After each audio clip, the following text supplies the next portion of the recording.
Multiplication et renforcement de ces infrastructures portières et ferroviaires, mise en service de la plus grande zone de libre-échange en Afrique, la République de Djibouti s'est résolument tournée vers la voie du développement, avec pour objectif final se positionner comme un hub logistique incontournable dans la région.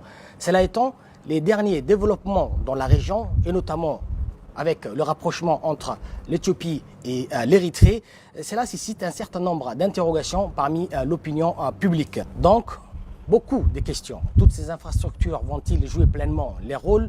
Les efforts de Djibouti sont-ils en porte-à-faux avec la nouvelle réconfiguration dans la région? Mesdames et messieurs, bonsoir. Dans ces nouveaux numéros de compléments d'infos, nous allons essayer d'apporter des réponses à tous ces questionnements. Pour en parler avec mes confrères du journal La Nation, Kennedy Ibrahim, et de l'ADI, l'agence djiboutienne d'information, Nasser Fahmi, nous sommes allés à la rencontre du ministre de l'économie et des finances, M. Ilyas Moussa Dawali.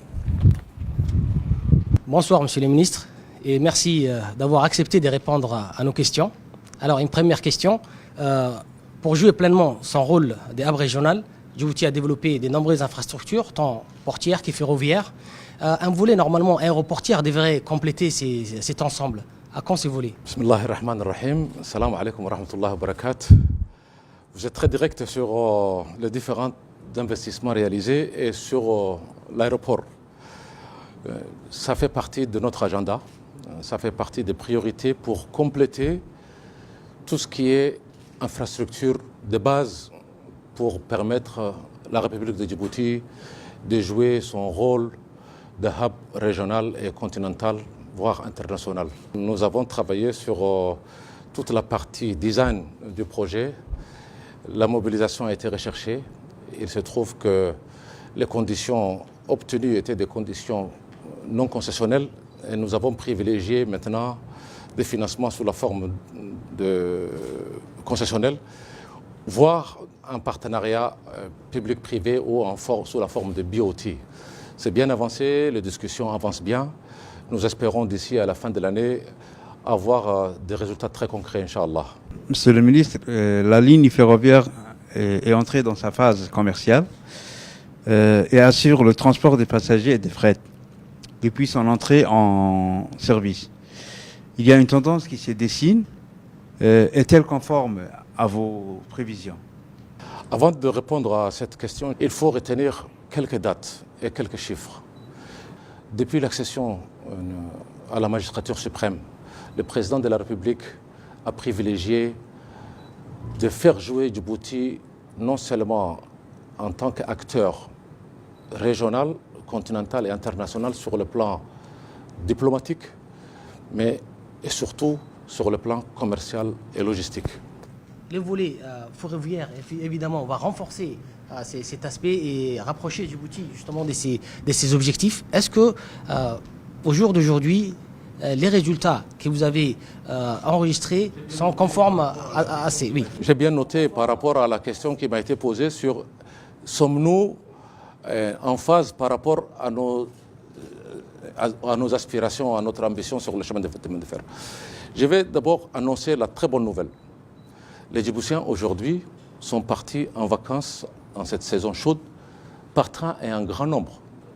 Vous vous rappelez des 4 jours de fête nationale qu'on a eu. Chaque voyage transportait plus de 1000 Djiboutiens. Et jusqu'au jour d'aujourd'hui, on n'a eu qu'un retour satisfait de nos compatriotes. Ça veut dire combien ça impacte la vie de nos concitoyens et sur la question de mobilité au niveau de la région, c'est-à-dire entre Djibouti et l'Éthiopie.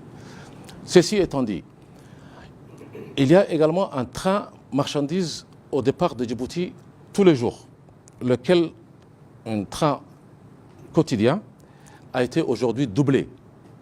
Notre ambition, elle est beaucoup plus qu'un train ou 2 trains de marchandises. On doit arriver à 6 trains minimum par jour. Je parle de marchandises.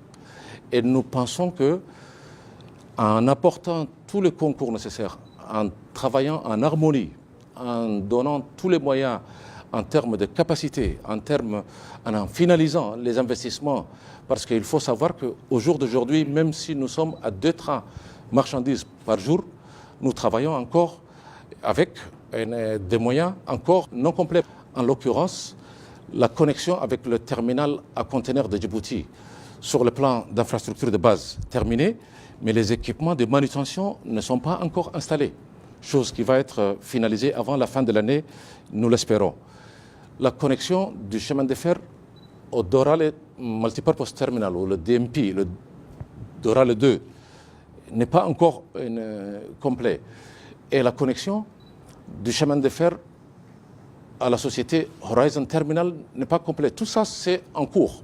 Les travaux et les financements sont acquis, les travaux en grande partie bien avancés. De l'autre côté de l'Éthiopie, tous les ports secs où ce train doit décharger en Éthiopie ne sont pas également tous complets. Donc, vous pouvez imaginer, une fois que tout sera complété, notre ambition est beaucoup plus que d'avoir 2 trains par jour. Bonsoir, Monsieur le Ministre. Ma question est l'attrait à l'énergie. Voilà, les travaux d'exploration géothermique ont récemment démarré sur le site de Fialé. Selon nos informations, Monsieur le Ministre, conjointement avec le directeur de l'EDD, vous recevez quotidiennement des rapports sur les avancées de ces travaux. Donc, ma question est, quels sont à ce jour les résultats? Absolument. En ma qualité de ministre des Finances, ce qui va m'apporter plus, c'est de voir ces projets aller vite se réaliser et donc réaliser le décaissement le plus rapidement possible. Ça veut dire aller au même rythme de l'exécution du projet. Les travaux ont commencé. Le coup de démarrage, le sifflet de démarrage a été donné par le président de la République. Et nous espérons d'ici, avant la fin de l'année, c'est-à-dire d'ici au mois de novembre, arriver à des résultats très très positifs. Et nous sommes très confiants. Ceci étant dit, nous avons d'autres projets qui avaient d'ores et déjà commencé. En l'occurrence, le projet géothermique de Galali-Coma. Nous avons également un autre site qui est en partenariat avec le projet financé par le Japon, JICA ou JICA, qui se trouve sur le plateau de Hanley et dans la partie du sud. Tout ça doit être développé, accéléré concomitamment pour arriver à des résultats concrets, c'est-à-dire à des productions d'énergie sur la base de la géothermie sur les 2, maximum 3 années à venir. Nous avons également confiance à la capacité de nos équipes techniques et de nos partenaires pour réaliser les rêves de tous les Djiboutiens, c'est-à-dire de produire notre propre énergie très peu chère et très propre d'un point de vue environnemental.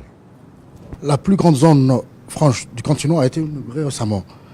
Donc, cette zone est non seulement c'est une zone de service, mais une zone industrielle aussi. Dans ce contexte, Monsieur le Ministre, comment cette nouvelle zone va-t-elle survivre à la concurrence vu la cherté de l'énergie si la géothermie n'est pas réalisée dans les années à venir? Ce ne sera pas seulement l'énergie qui renchère notre vie. Le défi de Djibouti, un des défis de Djibouti également, reste la compétitivité de l'économie de Djibouti. Et cette compétitivité a plusieurs facteurs déterminants, dont celui du coût de l'énergie. Mais il nous faut travailler sur tous les défis pour rendre Djibouti compétitive. L'énergie représentant le principal obstacle au développement de Djibouti, c'est très clair. Mais nous avons une compétition qui se joue sur la qualité de notre main-d'œuvre, sur notre propre culture, pour notre propre rapport au travail, sur l'expertise djiboutienne.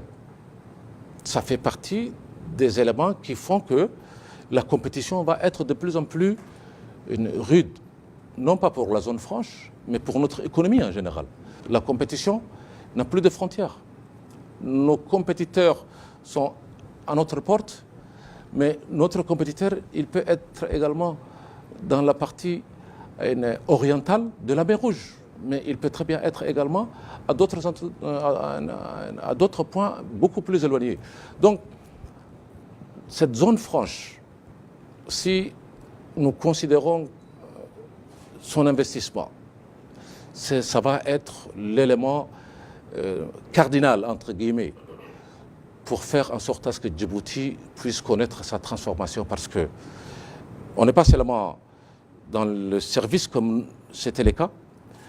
Pour nous, la nouvelle zone franche, le Djibouti Free Trade Zone, International Free Trade Zone, qui a été inaugurée récemment par le président et ses frères leaders de la région, c'est l'instrument principal de notre politique de diversification. Cet instrument, c'est-à-dire la zone franche, doit nous permettre d'accélérer le développement de l'industrialisation de Djibouti, parce que cette diversification, c'est elle qui doit nous permettre de créer les opportunités d'emploi recherchés. Mais on doit également approfondir nos avantages, certains qui sont absolus et d'autres qui sont comparatifs par rapport à nos compétiteurs, en améliorant les autres secteurs, en particulier les secteurs des services, mais y compris dans les secteurs des nouvelles technologies, parce que les enjeux désormais vont être là.